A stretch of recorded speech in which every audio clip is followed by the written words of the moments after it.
Hello there! Welcome to the Musings of Maverick channel. I'm your host Maverick, and today we're going to be watching Kinja no Mago Episode 1. So, for any of you new viewers over here, I generally structure my videos into 3 separate parts. I'll have a recap or an introduction at the beginning, I'll have a blind reaction in the middle, and I'll have a discussion, review, / musings part at the very end. And they will all be timestamped below, so you can just skip to whichever part that you would like to see. So, since this is a start of a new series, let's get some background info about this work out first. So, what is Kinja no Mago? Well, it's a web novel turned light novel turned manga and now turned into an anime, right? And it is an isekai work. So, I know with this, probably lots of people are rolling their eyes and are, ugh, not another isekai. And if you have that reaction, I guess it's expected. There has been way too many isekai adapted works of regards to isekai these past few years. Kinja no Mago is, well, I can't really say how it differs from all the other isekais. I had one that I passed on when I was searching for light novels to read. It didn't really entice me in any way.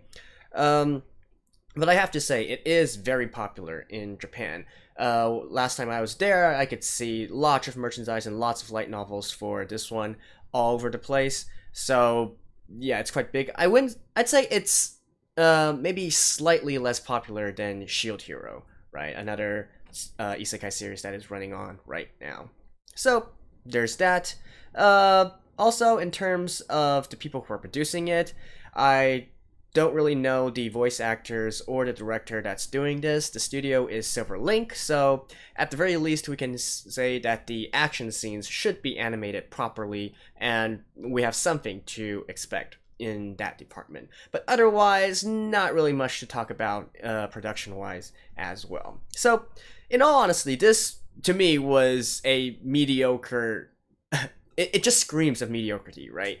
But I was lacking some comedy for this season, so I decided, well, what the heck, let's just see how it goes and see if it's any good. Now, whether it'll be a series or not, that 2, 1, play. Animix.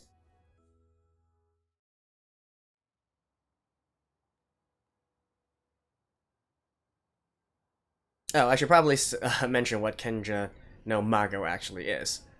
So Kinja is sort of like a sage or philosopher character or something, and Mago basically means grandson.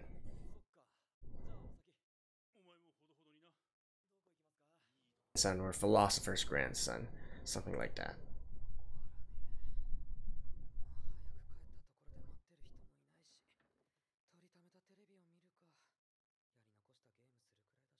And of course, the main character has to be a single otaku-like character.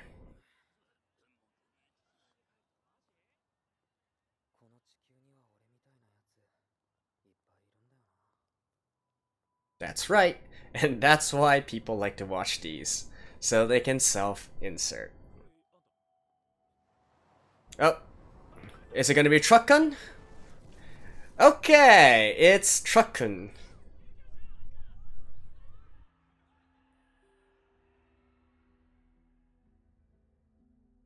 Well, well, well. At least we cut straight to the chase.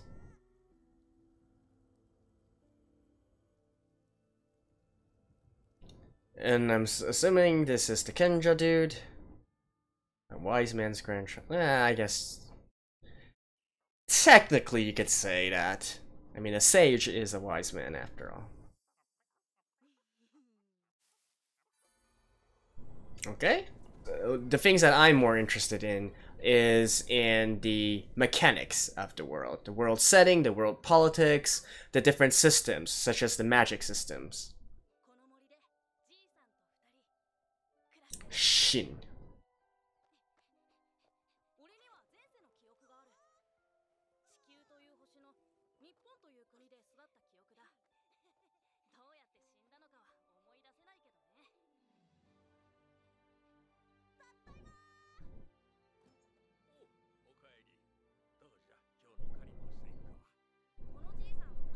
Merlin.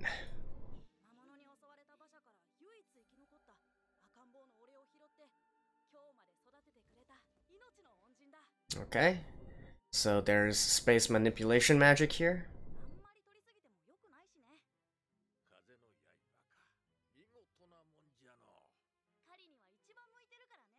That's probably what he also used on his boots as well.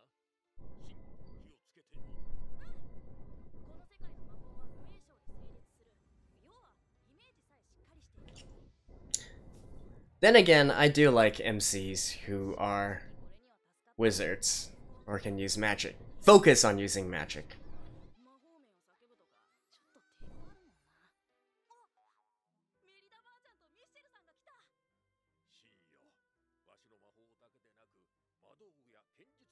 No, he's still gonna be a sword fighter? Alright.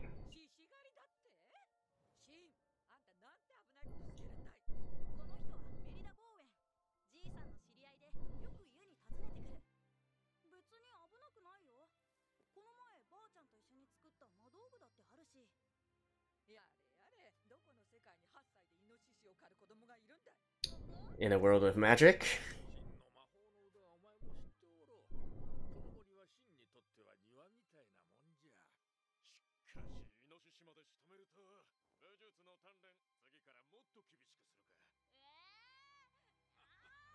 Okay, so currently we got all the cliche tropes.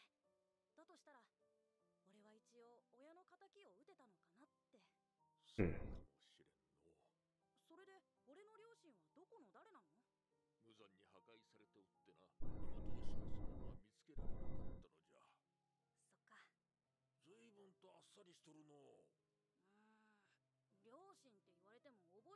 Like, I don't get it. Does he actually have all his Does he actually have all his memories? Or is he just, like, acting very good?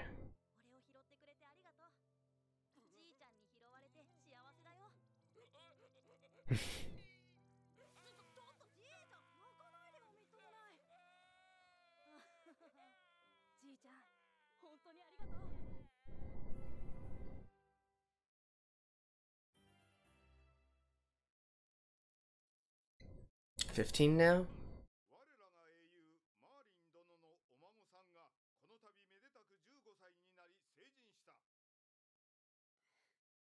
Oh, wait, a suit and tie?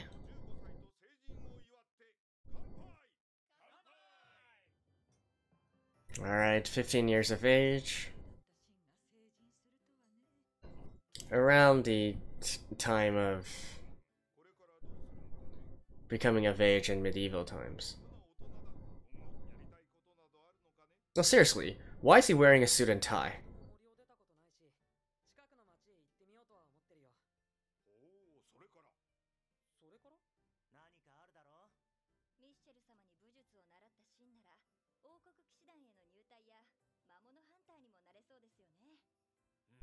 Well, actually, there's another guy with shirts, student.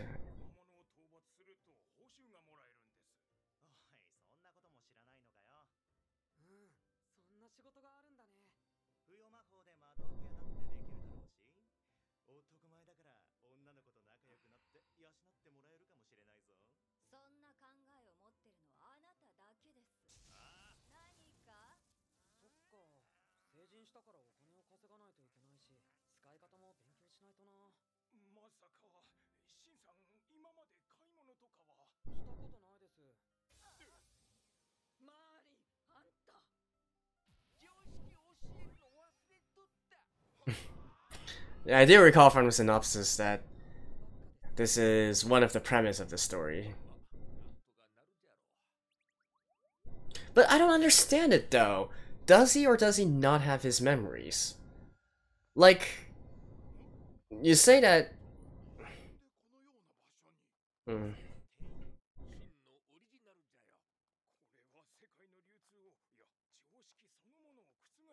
Wait, seriously, they didn't have teleportation before?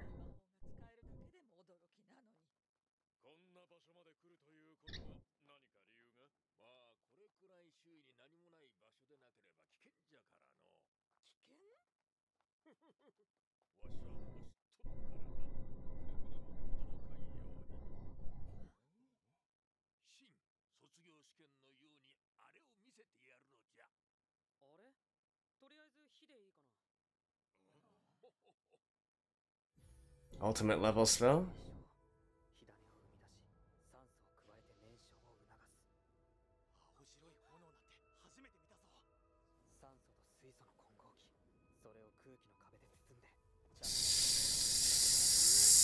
An explosion then?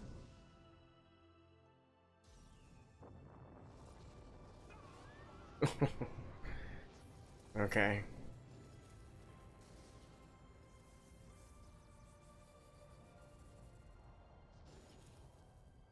But seriously, they don't have this level of magic right now?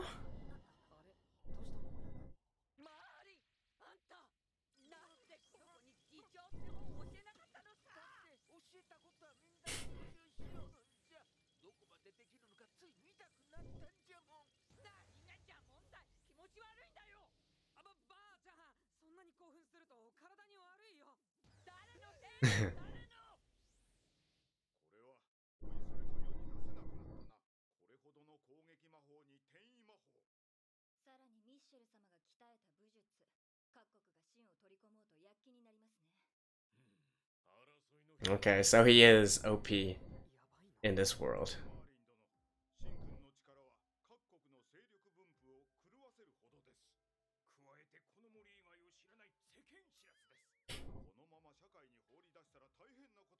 Well, I don't know, maybe try to teach him some how to live?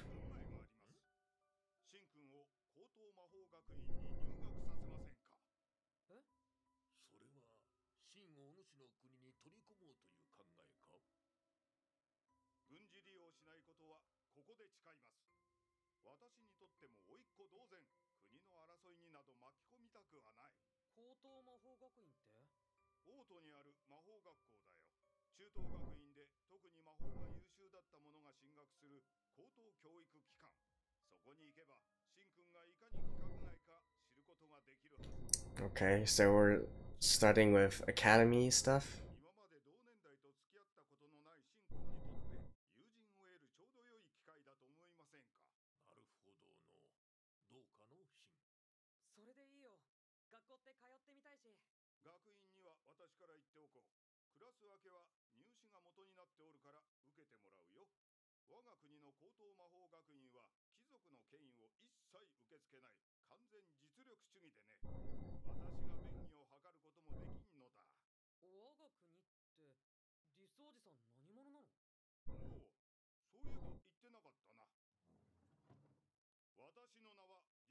Wait, you're a king?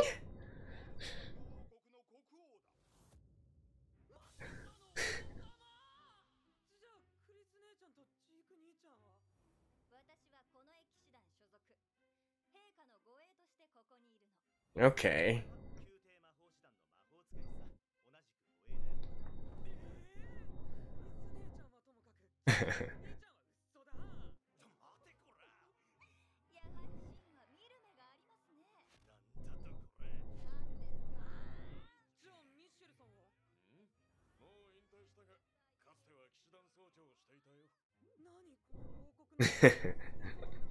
Alright. And so who's grandma?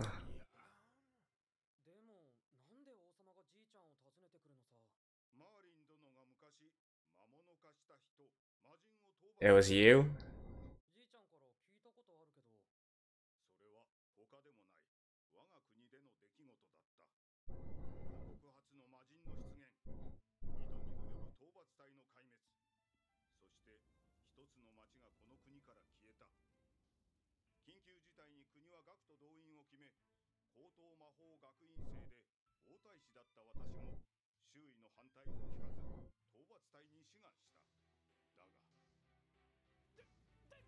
Okay.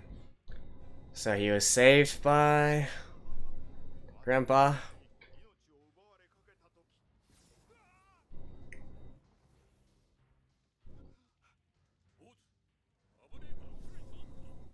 Oh wait, what? What? It's those two?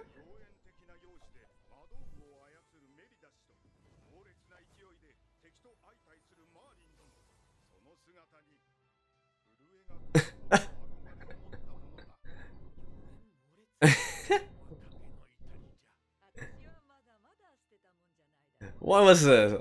Like 40 years ago?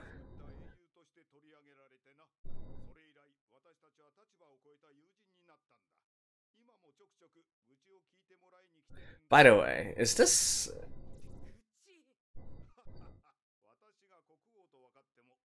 Okay. I gotta say, the voice actor for this king... Not feeling it.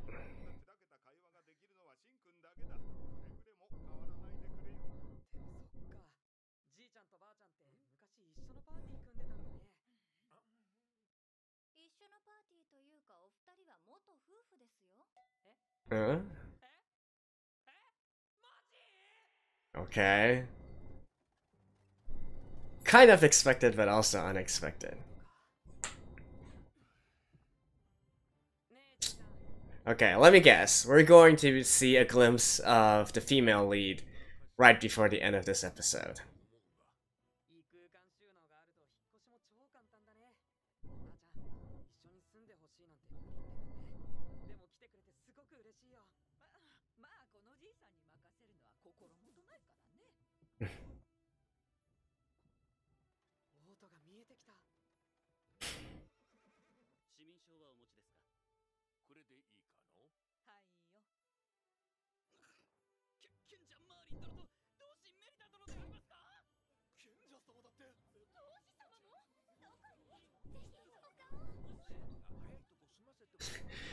But that was such a long time ago.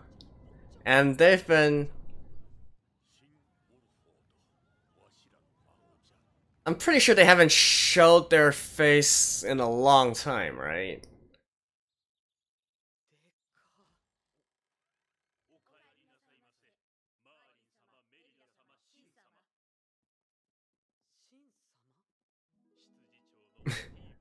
Okay. Hello. Hi.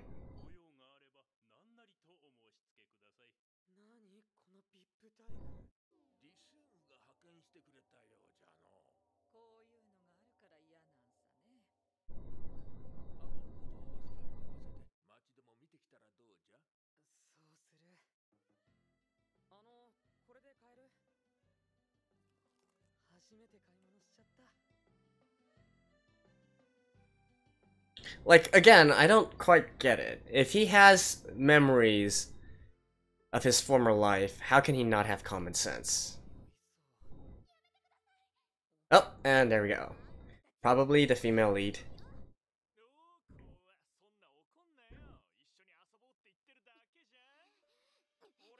A redhead? Alright. Yep.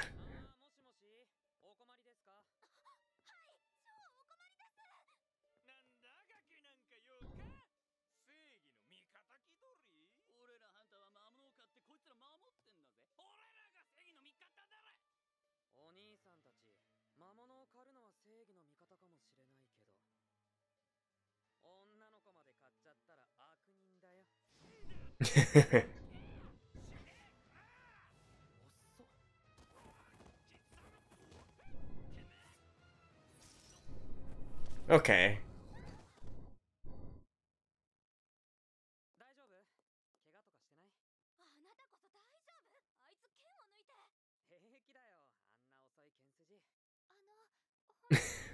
I like the focus here.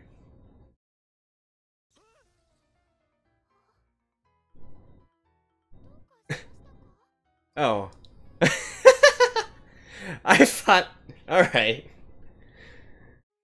Alright.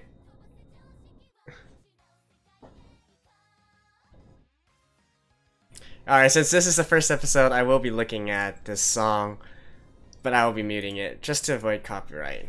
I'm assuming this is actually going to be the opening.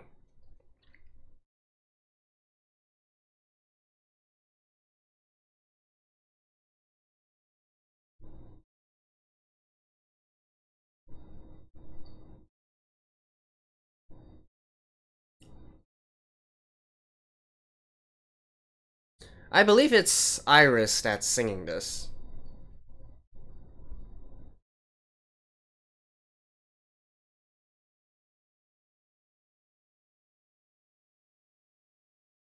Yeah.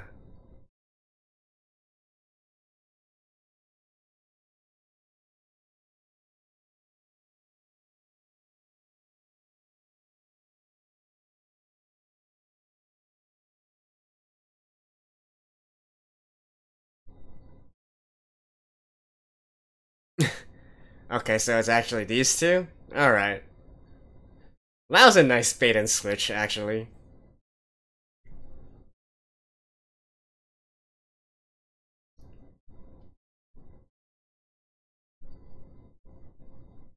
Mhm. Alright. So that was the first episode of Kinjen no Mago. First of all, yeah, the ending song was done by Iris. So if you guys didn't know, Iris is this sort of idol slash voice actor group of six girls, and well, they do voice acting, and they also are sort of like idols at the same time, right? And you guys can just look it up. It's not that important. I just thought it seemed familiar, their voices. So back to the episode at hand. There were some things I liked about it, and there were also some things, quite a few things actually, I didn't like about it. So let's just go over it right now. First of all, I think really the thing I want to talk about first is the comedy in this.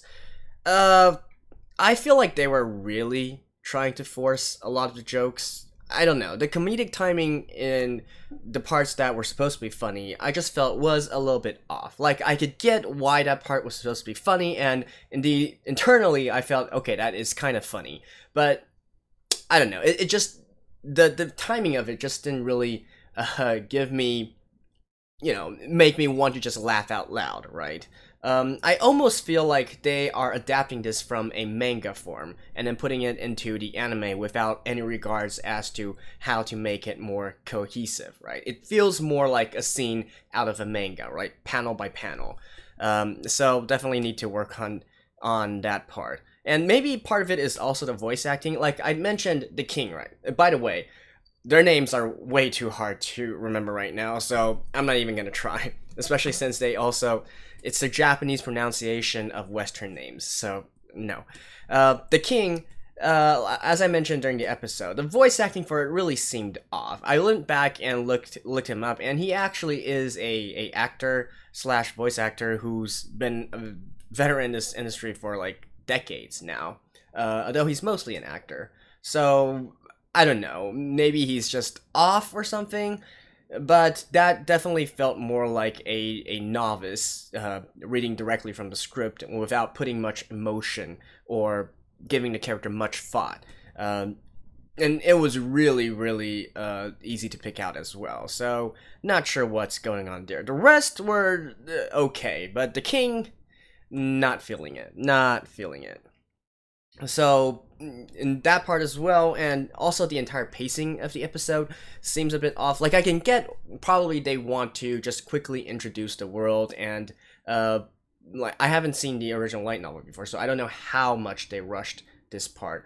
A lot of light novels would actually take some time to properly explain the world, explain different mechanics, and show it through different kinds of methods. Here, I think maybe they just powered through to get into the first real main storyline, if you will, which is the academy. So it's possible that it's just a case of them wanting to get to the fun stuff, right? So I'm not going to hold it on them for now in regards to the pacing. Now, the design, however, is all over the place, right? Like, I really had no idea what time period that it could correlate with our world. First of all, we see clearly from flashbacks that there are still fully armored plate armored knights, and also with the ruffians, the I guess bandits or whatnot, at the end of the episode, which are which our main character saved the girls by. They were also wearing these kinds of armor stuff that is really more, I wouldn't say medieval, but full plate armor at the very latest existed maybe in the 17th century, right? I think that is that is the latest that it would go. However, the tie, like that's a big giveaway. A necktie would not exist until after the Industrial Revolution. So we're talking like late 19th century here. So that is a huge gap between these eras. And indeed, from all the other stuff, especially in regards to character designs, what they're wearing, as well as the designs of the houses, the carriages, those are all 19th century stuff. So I'm really not sure what they're trying to do here. And I mean, even the guards at the gate, right? They looked more, 18th century, 19th century than anything. And they even had, the pouches where you would put your bullets and gunpowder and whatnot. But they don't have a gun. They don't have firearms. So, I don't know. It seems quite a bit weird. And really, I feel like the design director or whatever didn't really think of how to put together a cohesive world. Or maybe this is deliberate and they actually do have firearms and whatnot. We're just not seeing it yet. But right now, I just feel it's a bit weird that they mix different eras together. Alright, so that was that part. What parts do I like about it? Well, first of all, I do like that it's magic focused, right? I'm a big sucker for magical stuff. I always play magical characters when I'm playing RPGs and whatnot, and in MMOs.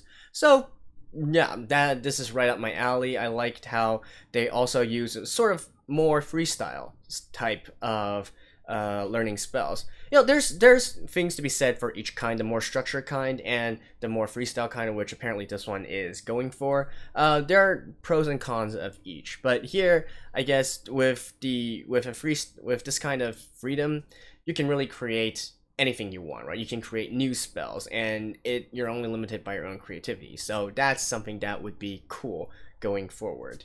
And even though they do is the action. Now I did mention that this is animated by Silverlink, right? And they're probably their entire forte is adapting works that are kind of meh in terms of their story and plot, but they always have good animation to go along with it. And here, honestly, the animation was quite good. I'm not gonna say it's like super spectacular or anything, but I'd say it was better than I expected, to be honest. In fact, like the scene where where Shin was trying to fight the demon, right? Or actually, he fought the demon and slayed the demon. When he was using those air jet shoes or whatever, that actually kind of reminded me of Attack on Titan. In a way. So I do think the action of this series is going to be good, and at least that's a plus for it right there. So when you boil it down, really though, the main thing I have a gripe with is the comedy. The design and whatnot is fine. We can overlook that, right, if it's not that important. But really, I feel like they need to get the pacing of the comedy to a better point. And if they can do that and still combine it with, make it action-packed with each episode, I think this is still going to be a decent series, and maybe even a good series, a great series. So we shall see, right? I'd like to see a few more episodes before I make a judgment on this part. And by the way, now that we learned that he's going to be in a magical academy, I don't know, it's been quite a while since I've seen a work that deals with magical academies. So that's nice. Change of pace for a change. So yeah. And also, I'm not quite sure, like, what's the entire purpose of this being a isekai. So apparently our main character Shin has some memories of his past on our world, but he doesn't have all the memories, so he lacks common sense. But then how does that memory help him in the end? And more importantly, how did he reincarnate here, right? It seems that, judging from the dialogue, reincarnation is not something that's unheard of within this world.